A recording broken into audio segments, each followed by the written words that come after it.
Hello everyone, welcome to civil step. आज हम discuss करेंगे प्रीवियस ईयर क्वेश्चन सीटेट का अगस्त 2023 का जो पेपर 1 था वो हम आज डिस्कस करेंगे 30 questions. So let's start. First question है हमारा, which of the following is an example of a question that requires student to reflect on their own thinking. ठीक है, पेपर 1 लेवल इजी था। ठीक है, so let's do one by one. आपको बताना है यहाँ पर पहले क्वेश्चन में रिक्वायर्स ऑफ ए क्वेश्चन, कौन सा आपको बताना है, एग्जाम्पल बतानी है क्वेश्चन की that require student to reflect on their own thinking. बच्चे जहां पर अपनी बुद्धि का प्रयोग कर रहे हैं, अपनी थॉट प्रोसेस का प्रयोग कर रहे हैं, अपनी थिंकिंग का प्रयोग कर रहे हैं। बताओ ऐसा कौन सा क्वेश्चन है। How do you change a verb to the present tense? How has your thinking about the use of verb changed since the beginning of the class? What is the relationship between noun and the verb in a sentence? And what is the definition of verb? अब इस question को कैसे करना है, ठीक है। पहले तो कीवर्ड देखो, कीवर्ड क्या है कि student to reflect their own thinking, बच्चे अपनी थिंकिंग का यूज करें। तो अपनी थिंकिंग का यूज वट वाले क्वेश्चन में तो नहीं कर सकते भाई, ठीक है। व्हाट इज द रिलेशनशिप, ये तो आपने कहीं से पढ़ा है तो आप बता दोगे, इसमें अपना दिमाग नहीं चला, ठीक है। What is the definition of a verb, वो भी आपने कहीं से पढ़ के आपने बतानी है। व्हाट वाले क्वेश्चन जो है वो आपकी थिंकिंग को डेवलप नहीं करते। कौन से क्वेश्चन करते हैं, हाउ, कि कैसे, ये चीज कैसे है। जहां पर हाउ आ गया इट मीन्स यहाँ अब आप सोचोगे। अब इसमें 2 बार हाउ लिखा है, अब इसमें से भी सबसे ज्यादा थिंकिंग जो है वो कहाँ यूज करोगे। How do you change a verb to present tense, या हाउ हैज योर थिंकिंग, यहां पर बात हो रही है ना your thinking about the use, आपकी अपनी थिंकिंग बतानी। जब योर थिंकिंग आ गई मीन्स यहां पर थिंकिंग की आपकी खुद की क्या सोच है about the use of verb changed, right. तो बेसिकली उस हिसाब से हमारा second is the right option, ठीक है। सेकंड हमारा राइट ऑप्शन है जहां पर हमारी अपनी थिंकिंग वर्क कर रही है। क्लियर है, जस्ट वेट। यस, नेक्स्ट है which of the following is an example of internal attribution of for failure? attribution का मीनिंग क्या है, assign reasons to something, ठीक है, मतलब किसी भी चीज का रीजन देना, ठीक है, रीजन असाइन करना किसी भी चीज का। तो बताओ, कहते विच of the following is an example of internal attribution for a failure. कोई फेलियर हुआ है उसमें आपको इंटरनल एट्रीब्यूशन बताना है। देखो 2 तरह के एट्रीब्यूशन होते हैं, एक होता है एक्सटर्नल, एक होता है इंटरनल। जो एक्सटर्नल होता है आप बाहर किसी बंदे को ब्लेम करते हो कि हाँ मेरा रीजन है मेरे फेलियर का, वो बंदा बाहर है, वो सिचुएशन बाहर है, ठीक है, बाहर किसी चीज के ऊपर रीजन डालना। और इंटरनल एट्रीब्यूशन होता है खुद पे वो चीज रिस्पॉन्सिबिलिटी लेना, खुद की आपकी मिस्टेक है, चाहे वो आपने फेलियर है आपका लाइफ का, चाहे वो सक्सेस है। इंटरनल एट्रीब्यूशन है कि आपने जिम्मेदारी खुद पे ली है, रीजन आप खुद हो। जब इंटरनल की जगह एक्सटर्नल आएगा तो मीन्स आप बाहर कहीं किसी को रीजन बना रहे हो, बाहर किसी ऑब्जेक्ट को, किसी सिचुएशन को, किसी व्यक्ति को, right. I didn't get good marks, failure का रीजन बताना है। देखो हिंट दिया हुआ है, एक तो फेलियर आ गया, ऊपर से इंटरनल एट्रीब्यूशन मतलब खुद की जिम्मेदारी है, ठीक है। तो कौन सी स्टेटमेंट है इसमें से, I didn't get good marks because the teacher was biased, ये तो टीचर पे ब्लेम डाल दिया, बाहर डाल दिया, हमने अंदर की बात करनी है। I failed the test because my friends were distracting me, यहाँ भी फ्रेंड्स के ऊपर ब्लेम डाल दिया, तो एक्सटर्नल चीज पे डाल दिया। I received a low grade because the teacher is tough grader, teacher tough grader है, टीचर अच्छा नहीं है, तो वहां पर टीचर पे ब्लेम डाल दिया, ये भी गलत है। I failed the test because I didn't study enough, मैं खुद ही अच्छे से नहीं पढ़ा, ठीक है। तो यहाँ पर क्या आ गया, अपने भी जिम्मेदारी ले ली, राइट। तो D is the right option, fourth is the right option. Clear है, यस। नेक्स्ट है, क्वेश्चन को ध्यान से पढ़ेंगे। At a very early age, बहुत अर्ली एज में girls in most culture across the world choose dolls as a toys, कहते हैं लड़कियों को खिलौने में डॉल्स दी जाती हैं, बारबी डॉल दे दी, राइट। और जो लड़के होते हैं ना वो प्रेफर करते हैं कार, लड़के क्या प्रेफर करते हैं, कार प्रेफर करते हैं। मोस्टली कल्चर्स में ऐसे होता है, लड़का हो तो उसको टॉयज देंगे, कार दे दिया, ट्रक दे दिया, गन दे दी, बंदूक दे दी, और जो गर्ल्स है उसको सॉफ्ट टॉय दे दिया, टेडी बियर दे दिया, बारबी डॉल दे दी, ठीक है। ये कहते हैं कल्चर में ऐसे चला आ रहा है। रीजन क्या है? चिल्ड्रन, अब आर क्या है? रीजन। रीजन क्या है? Children organize information about what is considered appropriate for a boy और a girl on the basis of what particular culture expect and behave accordingly. बच्चे भी उस तरह से बिहेव करना स्टार्ट कर देते हैं जैसे कल्चर ने उनको सिखाया है, जैसे उनकी कंडीशनिंग हुई है, ठीक है। तो बिल्कुल सही है, दोनों बिल्कुल स्टेटमेंट ठीक है। और दूसरी स्टेटमेंट रीजन है पहली स्टेटमेंट का, ठीक है। तो 4 is the right option. Both A and R are true, दोनों ट्रू है, and R is the correct explanation of A, ठीक है। पहली स्टेटमेंट कह रही है कि गर्ल्स को टॉयज में बारबी डॉल दी जाती है और बॉयज को कार। ऐसा क्यों? क्योंकि कल्चर में ही ऐसे सिखाया जाता है, और फिर बच्चों को ये भी सिखाया जाता है कि सोसाइटी ऐसे चाहती है, राइट। तो फिर बच्चे भी सोसाइटी के अकॉर्डिंग वही चीज चूज करते हैं, क्लियर, बिकॉज उनकी कंडीशनिंग ऐसी हुई है, उनको सिखाया ऐसे गया है, clear. At which age can children engage in the word play and like jokes and riddles? ठीक है, जोक बच्चे पसंद करते कौन सी एज में? वर्ड प्ले, ठीक है, या रिडल्स, छोटी छोटी रिडल्स जो है, right. Involve a play on word. 3 साल का, 7 साल का बच्चा, 12 साल का, या 1 ईयर का? देखो 1 ईयर को तो रिडल्स क्या पता, ठीक है, बुझारत बोलते हैं ना जिसको, तो वो तो जॉक्स ये सारी चीजें 1 ईयर के बच्चों को तो नहीं पता। 3 ईयर्स का भी इतना ज्यादा अभी डेवलप नहीं हुआ उसका ब्रेन, माइंड कह लो, या उसका समझ, ठीक है। 12 साल का बच्चा कुछ लॉजिकल हो जाता है, ठीक है, तो वहां पर फिर लॉजिकल बातें शुरू हो जाती है। बट जोक्स, प्ले, रिडल 7 साल का बच्चा करता है, ठीक है। Optimum answer is second, clear. Carol Gilligan has critiqued Kohlberg's theory of moral development. Carol Gilligan जिसने क्रिटिसाइज किया कोहलबर्ग की थ्योरी को। कोहलबर्ग ने क्या दिया था? मोरल डेवलपमेंट की थ्योरी, पर कैरलबर्ग ने उसको क्रिटिसाइज किया। क्यों किया? बिकॉज जो कोहलबर्ग है ना, इन्होंने किसको लिया था? कौन सा डायलामा था? हेन्स, एक बंदा था हेन्स, अगर आपने कोर्स को अच्छे से पढ़ा है, हेन्स नाम का बंदा था जो कि एक मेल था, तो थ्योरी बनाई है एक मेल के ऊपर। तो इसने क्रिटिसाइज किया कि तुमने फेमिनिस्ट पर्सपेक्टिव क्यों नहीं लिया, तुमने एक फीमेल पर्सपेक्टिव क्यों नहीं लिया, उसकी सोच अलग हो सकती है, राइट, उसका मोरल डेवलपमेंट अलग हो सकता है, तो ये इसने क्रिटिसाइज किया। अब आंसर है क्या रीजन था क्रिटिसिज्म का? For not giving adequate importance to genetic factors, genetic की तो बात ही नहीं है इसमें। फॉर यूजिंग केस स्टडी, नहीं। फ्रॉम अ सोशल कॉग्निटिव, नहीं। From a feminist perspective, yes, feminist बोला, कैरल गिलिगन ने बोला। ये बड़ी बार क्वेश्चन आया है पेपर में, ठीक है। तो क्या है बेसिकली, कहते हैं कि फेमिनिस्ट पर्सपेक्टिव लिया कि लड़कियां जो है वो कुछ और तरह से सोच सकती थी, बट इसने कोहलबर्ग ने तो सिर्फ मेल की बात की अपनी थ्योरी में, तो यहाँ पर उसको क्रिटिसाइज किया, ठीक है। तो 4 इज द राइट ऑप्शन।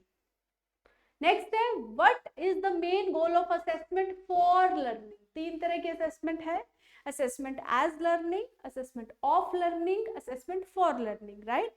तो यहाँ पर बात हो रही है असेसमेंट फॉर मतलब फॉर्मेटिव असेसमेंट की यहाँ बात हो रही है, जहां पर टीचर क्या करता है? टेस्ट लेता है टाइम टू टाइम, और बच्चों की स्ट्रेंथ क्या है, वीकनेस क्या है, डायग्नोज करता है। वीकनेस क्या है ना, ये सारी चीजें डायग्नोज होती है। तो बताइए गोल क्या है? To provide feedback to the students that can be used to improve their learning, ताकि बच्चों की लर्निंग हो सके, है ना। टीचर फीडबैक देता है कहाँ आप सही हो, कहाँ गलत हो, right. To compare students performance, देखो नेगेटिव तो आएगा ही नहीं बिल्कुल भी। To identify student who can be categorized as slow learner, बच्चों को कभी भी कैटेगराइज नहीं करना कि तुम तो स्लो लर्नर हो, तुम्हें तो आता नहीं है, तुम तो इतना धीरे सीखते हो, no, right. To evaluate student performance and assign grade, नहीं, इवैल्यूएशन तो भाई एंड वाला प्रोसेस है, जजमेंट होती है, ठीक है। तो राइट आंसर हमारा आ जाएगा ए, 1 इज द राइट ऑप्शन, ठीक है, जहां पर टीचर इंप्रूव करता है उनकी लर्निंग को। नेक्स्ट है, while predominantly agencies of socialization are in infancy, important agencies of socialization also become important in early childhood. देखो क्वेश्चन को ध्यान से पढ़ो। क्वेश्चन क्या है, while predominantly agencies of socialization, socialization की जो भी एजेंसी है उसमें इन्फेंसी में क्या आएगा, इन्फेंसी में सबसे ज्यादा जब बच्चा पैदा होता है तो सबसे ज्यादा किसके साथ उसकी सोशलाइजेशन होती है, संपर्क किसके संपर्क में आता है, पेरेंट्स के संपर्क में आता है, ठीक है। तो वो किसकी बात हो रही है, प्राइमरी की बात हो रही है। और कहते हैं important agency of socialization early childhood में, जब बच्चा थोड़ा बड़ा हो जाता है फिर वो अपने नेबर, अपने स्कूल, ठीक है, वहां पर अपने फ्रेंड्स बनते हैं उसके छोटे छोटे, राइट। तो वहां पर सेकेंडरी एजेंसी है वो सोशलाइजेशन की, ठीक है। 4 is the right option. Next आता है dysgraphia. Now what is dysgraphia?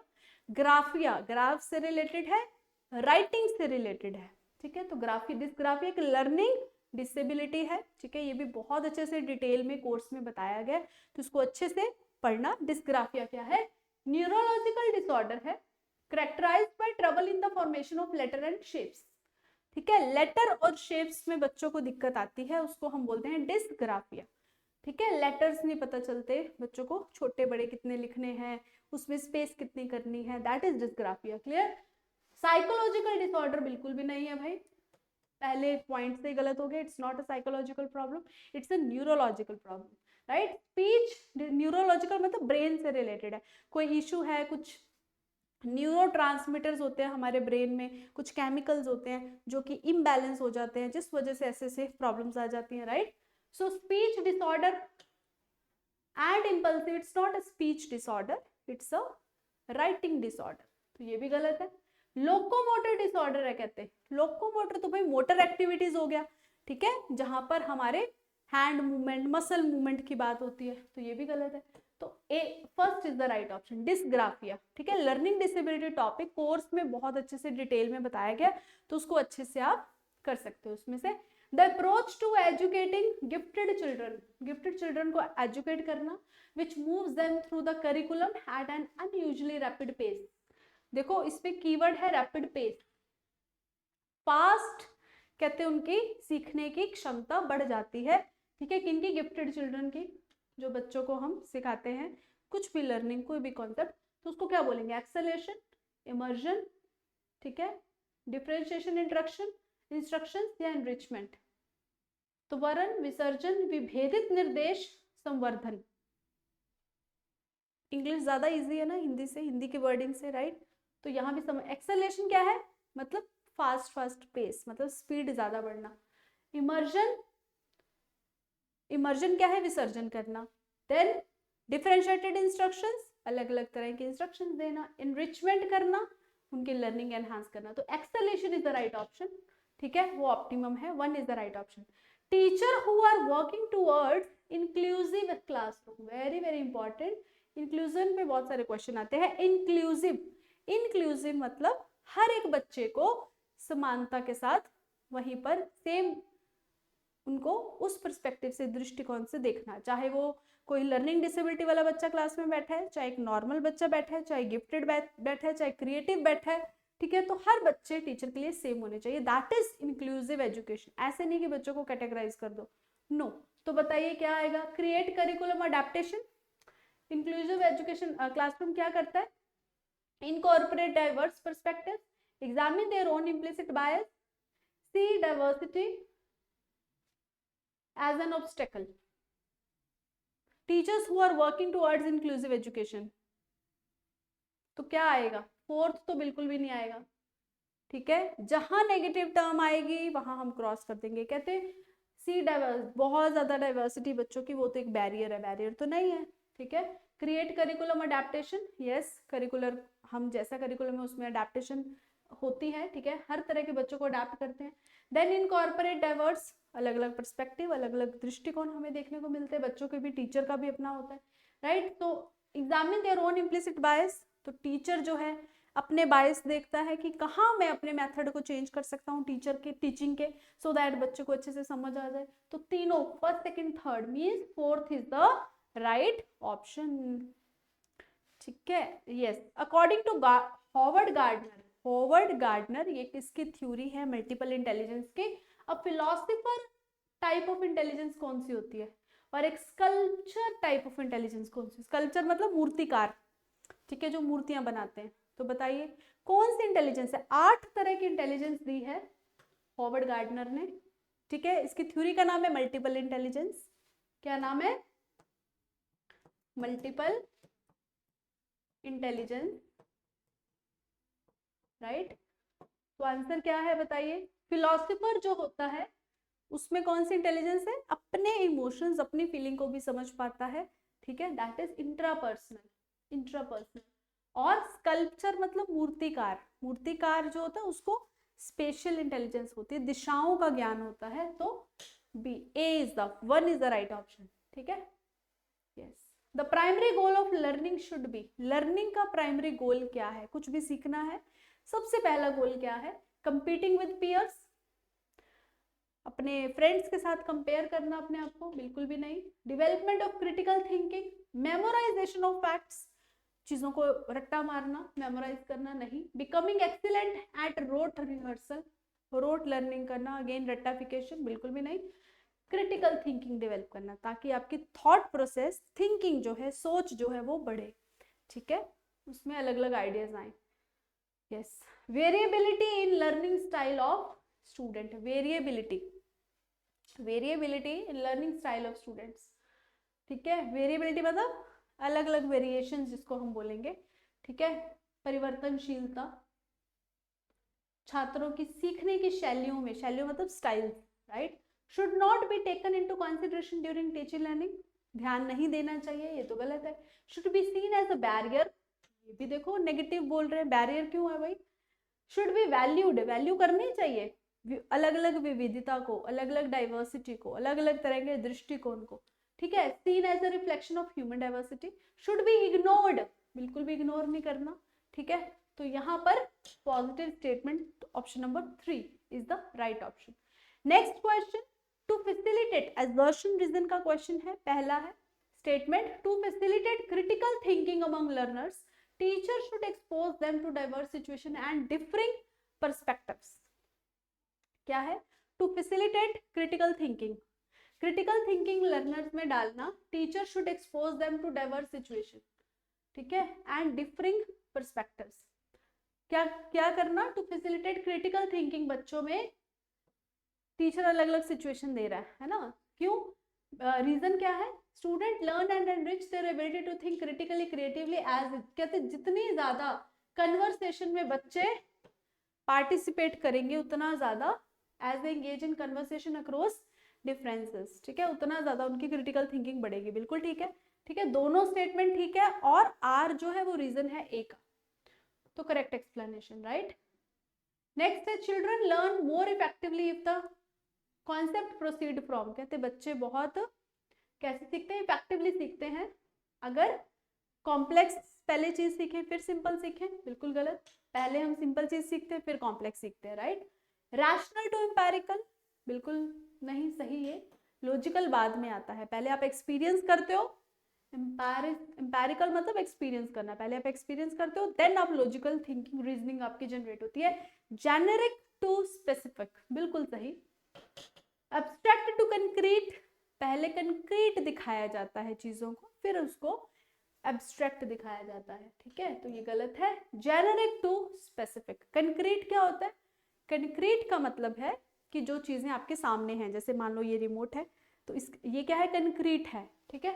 और एब्स्ट्रैक्ट कि मैं आपको जस्ट बता रही हूँ कि रिमोट होता है, इस तरह का होता है, ये होता है, तो आप अपने बस दिमाग में इमेजिन करो, that is abstract thinking, right. तो पहले बच्चों को कंक्रीट दिखाया जाता है, तो ये भी गलत है, ठीक है। तो उल्टा किया हुआ है, यहाँ ये आता है, यहाँ पहले ये आता है, यहाँ ये आता है, ये बिल्कुल ठीक है। जेनरिक टू स्पेसिफिक मतलब पहले रूल होता है, मान लो एक थ्योरी बनाई दी फिर उसके बाद उसको उसकी एग्जांपल्स होती है, एग्जांपल्स, राइट,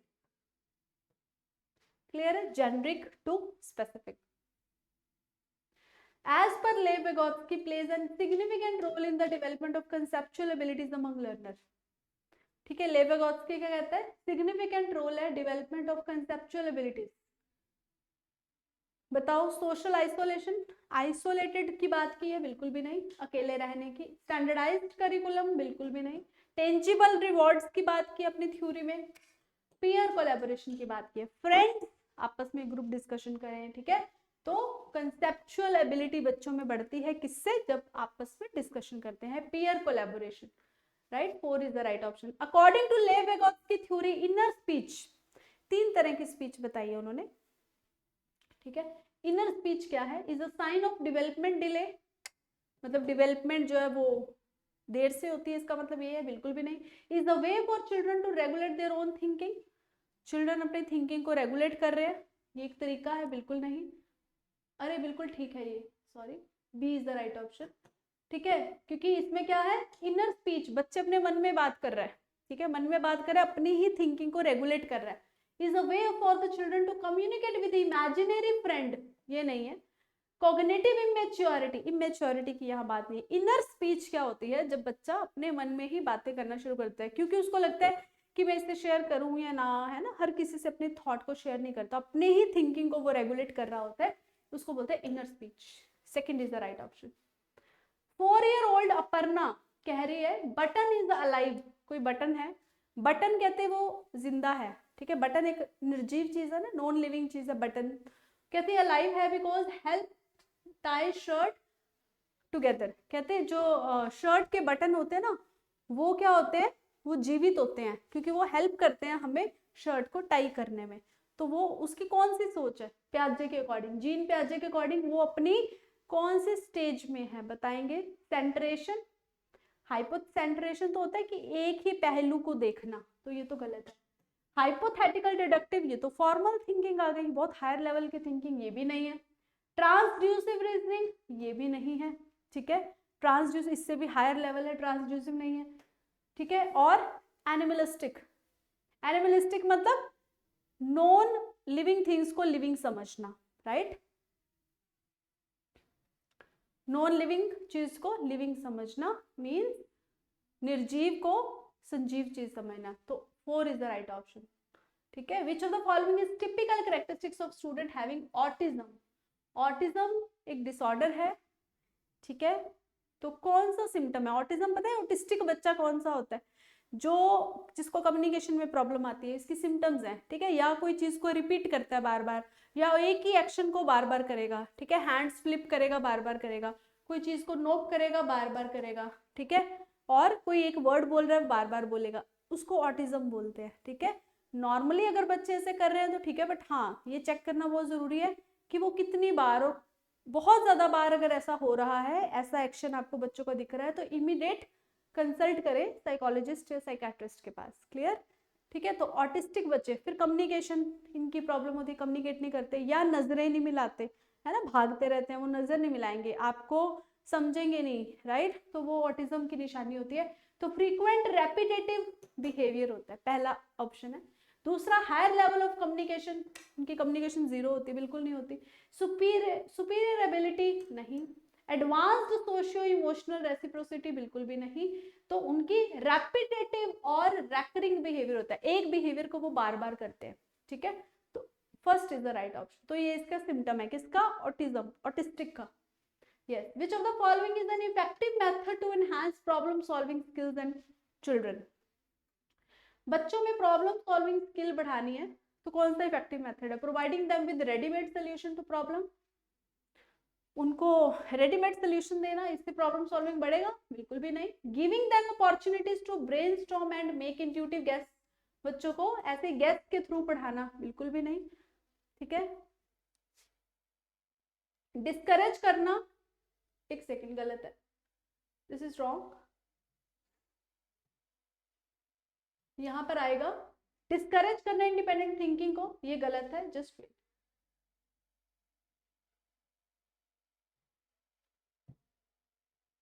क्वेश्चन को ध्यान से दोबारा पढ़ते हैं, क्या है बेसिकली, हमें बच्चों की प्रॉब्लम सॉल्विंग एबिलिटी को बढ़ाना है, तो रेडीमेड सोल्यूशन नहीं देंगे, अपॉर्चुनिटीज देंगे ब्रेनस्टॉर्मिंग की और इंट्यूटिव गैसेस, मतलब वो खुद से सोच सके, इंट्यूटिव गैसेस मतलब कि वो खुद से अपने ही थॉट प्रोसेस को यूज करके ब्रेनस्टॉर्मिंग करें, ठीक है, प्रॉब्लम सॉल्व करने की कोशिश करें। डिस्करेज इंडिपेंडेंट थिंकिंग, ये तो नेगेटिव टर्म आ गई। Encourage them to avoid difficult problems, तो एनकरेज करना अवॉइड करो, भाई डिफिकल्ट प्रॉब्लम आ रही है तो अवॉइड करो, ये गलत है, ठीक है। तो second is the right option, right. Next है teacher should create a meaningful environment which seeks active participation and engagement of all the children. Teacher should create a meaningful environment, अगर टीचर क्लास में meaningful environment बनाता है, ठीक है, इसमें बच्चे की एक्टिव पार्टिसिपेशन रहती है और सारे बच्चे इन्वॉल्व होते हैं। ऐसा क्यों? कहते हैं all children are intrinsically motivated हो जाते हैं, ठीक है, बच्चे अंदर से उनका मन होता है कि हम कुछ सीखे, क्योंकि क्लास में टीचर ने इन्वायरमेंट ही ऐसा बना दिया। तो बिल्कुल ठीक है दोनों स्टेटमेंट्स, और आर जो है वो रीजन भी है ए का, ठीक है। तो यहाँ पर 4 is the right option. Experiential learning stresses on, experience से रिलेटेड है। Importance of critical reflection, learning as a product rather than process, control of teacher on the learning of the children, role of reinforcement, reinforcement की यहाँ बात नहीं हो रही। Importance of critical, जब आप कुछ एक्सपीरियंस करते हो ना तो आपका माइंड में क्रिटिकल थिंकिंग बन जाती है, मतलब चीज़ों को right wrong plus minus advantage disadvantage pros कौन सी चीज़ें आप समझना शुरू कर देते हो, तो ये बिल्कुल ठीक है।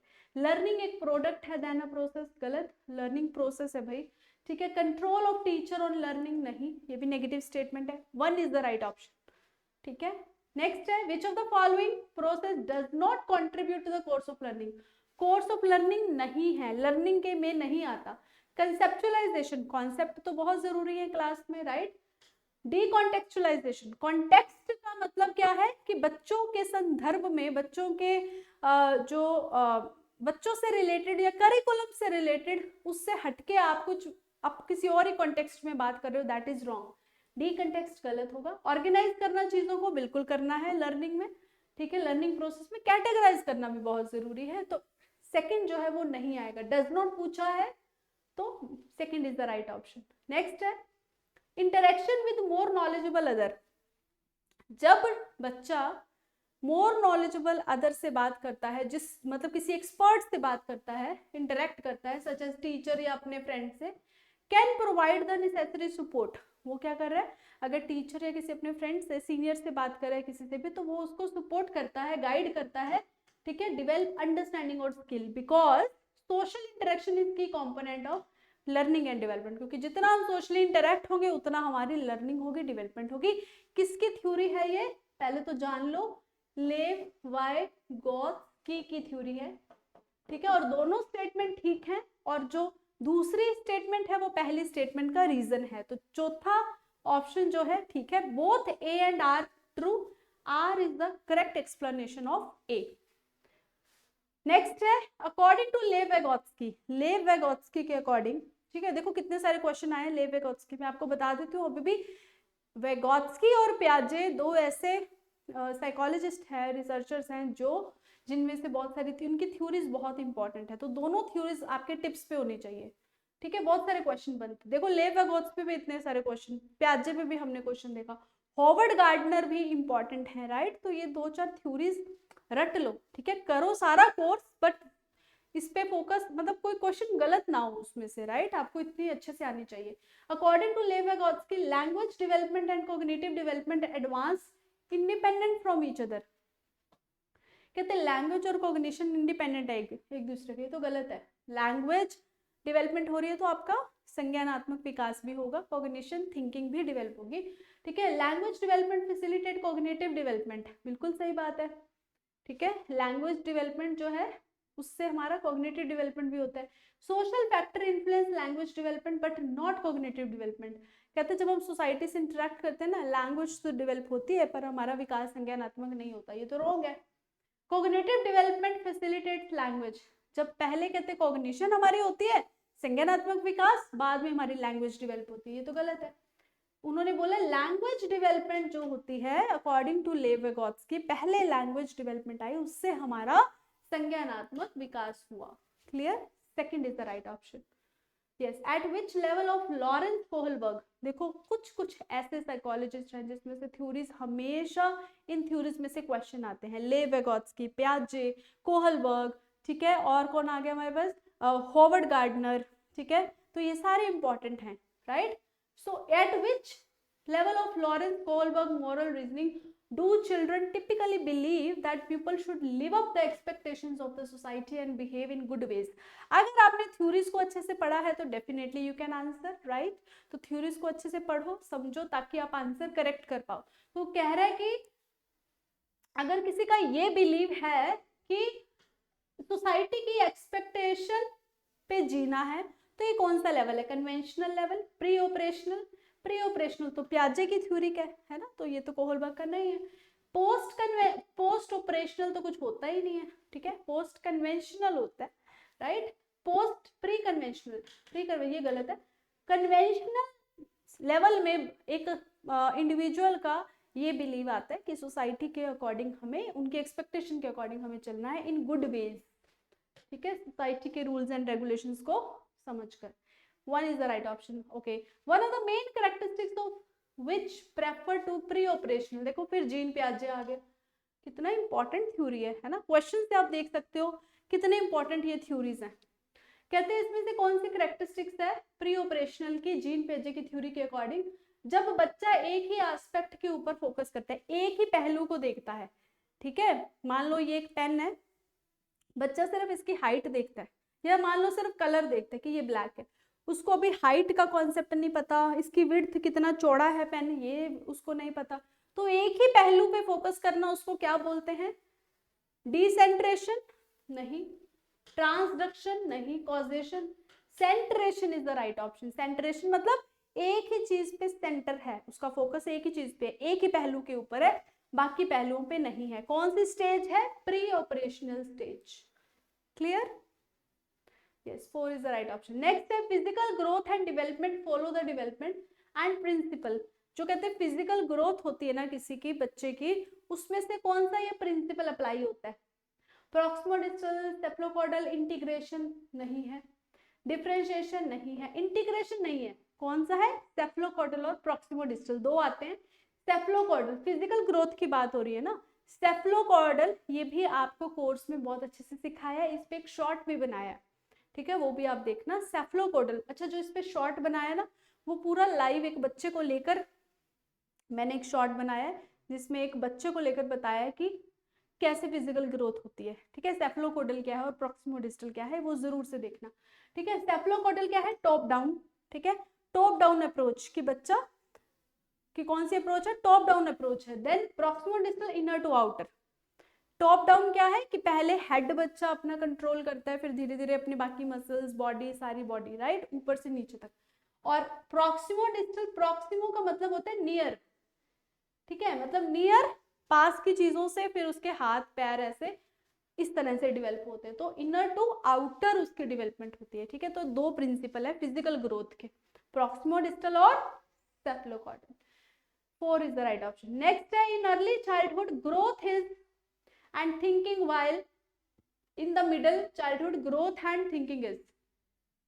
क्वेश्चन को ध्यान से पढ़ो, क्वेश्चन क्या कह रहा है? अर्ली चाइल्डहुड में ग्रोथ क्या होती है? अर्ली चाइल्डहुड में ग्रोथ, जो मतलब अभी अर्ली चाइल्डहुड है, और दूसरा है मिडिल चाइल्डहुड, दो तरह की स्टेजेस हैं। अर्ली चाइल्डहुड में जो फिजिकल ग्रोथ होती है वो स्टडी होती है, ठीक है, और थिंकिंग कैसी होती है? थिंकिंग कैसी होती है? ईगोसेंट्रिक होती है। ईगोसेंट्रिक मतलब अहम केंद्रित, मीन्स अपने ही पर्सपेक्टिव से सोचना। पेरेंट्स आपस में बहुत इंपॉर्टेंट डिस्कशन कर रहे हैं और बीच में से बच्चा आके बोल रहा है कि पहले मेरी बात सुनो, ये देखो मैंने ड्राइंग बनाई है, पहले इसको देखो, अपनी बातें बाद में करना। उसको बोलते हैं ईगोसेंट्रिक अप्रोच, अपने ही दृष्टिकोण से चीजों को समझना, ठीक है, दूसरों के पर्सपेक्टिव को ना समझना। तो समवट ईगोसेंट्रिक होता है छोटा बच्चा जब वो अर्ली चाइल्डहुड में होता है। उसकी ग्रोथ जो है फिजिकल वो स्टडी होती है, मतलब अभी रुकी होती है, स्थिर होती है। और फिर कहते हैं मिडिल चाइल्डहुड में ग्रोथ कैसी होती है? क्वेश्चन को ना थोड़ा ध्यान से पढ़ोगे तो आपको ये चारों ऑप्शन क्लियर आएंगे। मिडिल चाइल्डहुड में स्लो हो जाती है, थोड़ी स्लो हो जाती है, राइट, और उसकी थिंकिंग कैसी हो जाती है? थिंकिंग लॉजिकल हो जाती है, क्योंकि वो थोड़ा सा और बड़ा हो जाता है एज ग्रुप में, थिंकिंग उसकी लॉजिकल हो जाती है। Clear? 4 is the right option. Next है last question, which of the following is gross motor skill? दो तरह की स्किल होती है, ग्रोस मोटर, एक होती है फाइन मोटर। ग्रोस मोटर वो होती है जिसमें हम बड़ी मसल्स का यूज करते हैं अपनी बॉडी की। फाइन मसल्स वो होती हैं जब हम छोटी छोटी, जैसे सुई में धागा डालना, वहां पर हमारी छोटी छोटी फाइन मसल्स यूज हो रही है, हमारी आंखें, और फिर हमारा जो हाथ है वो एकदम छोटी छोटी चीज़ों में हम उसको फाइन मसल्स यूज कर रहे हैं, बारीक मसल्स यूज कर रहे हैं, राइट। तो बताओ ग्रोस लार्ज मसल कहाँ यूज हो रहे हैं? जब हम कट करते हैं सर्कल को, सर्कल आउटलाइन, मतलब आपके पास एक पेपर है उस पर सर्कल बना हुआ है, तो आप, वो तो फाइन मोटर है कि आप छोटे छोटे छोटे छोटे ऐसे सर्कल काट रहे हो, तो ये तो नहीं आएगा। Cutting along the outline of big triangle, चाहे आप छोटा सर्कल, छोटा ट्रायंगल कट करो चाहे बड़ा, आपको बारीकी से देखना तो पड़ेगा, ठीक है। तो वहां पर बारीकी नहीं, हमें बारीकी नहीं चाहिए, बारीकी से काम करना हमें चाहिए, लार्जर मसल यूज कर रहे हैं हम अपने। नीटिंग करना है ना, वो सिलाई बुनना, राइट, तो वो भी, उसमें भी बड़ी बारीकी चाहिए, ठीक है, हाथों की, ये भी नहीं है। स्विमिंग करना is a gross motor, swimming में हम अपने हाथ ऐसे बड़ी बड़ी मसल्स को यूज कर रहे हैं, that is gross motor skill. Clear है? 4 is the right option. Clear? 4 is the right option here. ठीक है, तो ये थे हमारे पीवाईक्यू। अगस्त के पेपर 1 में ऐसे पीवाईक्यू आए। देखो आप पीवाईक्यू से अंदाजा लगा सकते हो कि थ्योरीज कितनी इंपॉर्टेंट है। मैं फिर से बता रही हूँ, प्याजे, वैगोत्स्की, कोहलबर्ग, होवर्ड गार्डनर, ये थ्योरीज आपको आनी चाहिए। स्किनर, क्लासिकल कंडीशनिंग, तो एक बार थ्योरीज तो रट लो सारी की सारी, जितनी भी कोर्स में कराई हैं, ठीक है। वेरी वेरी इंपॉर्टेंट, बहुत सारे क्वेश्चन आए हैं सीटेट में, मोस्टली प्याजे, वैगोत्स्की, कोहलबर्ग पे तो आता ही आता है, ठीक है। तो ये थ्योरीज आपकी टिप्स पे होनी चाहिए। ये थे हमारे 30 क्वेश्चन। नेक्स्ट लेक्चर में, नेक्स्ट क्लास में हम करेंगे पेपर 2 के क्वेश्चंस, ठीक है, इसी सेट के, ठीक है। 2023 के अगस्त का जो पेपर 2 था उसके हम 30 क्वेश्चंस करेंगे अपनी नेक्स्ट क्लास में। Till then good bye, have a nice day.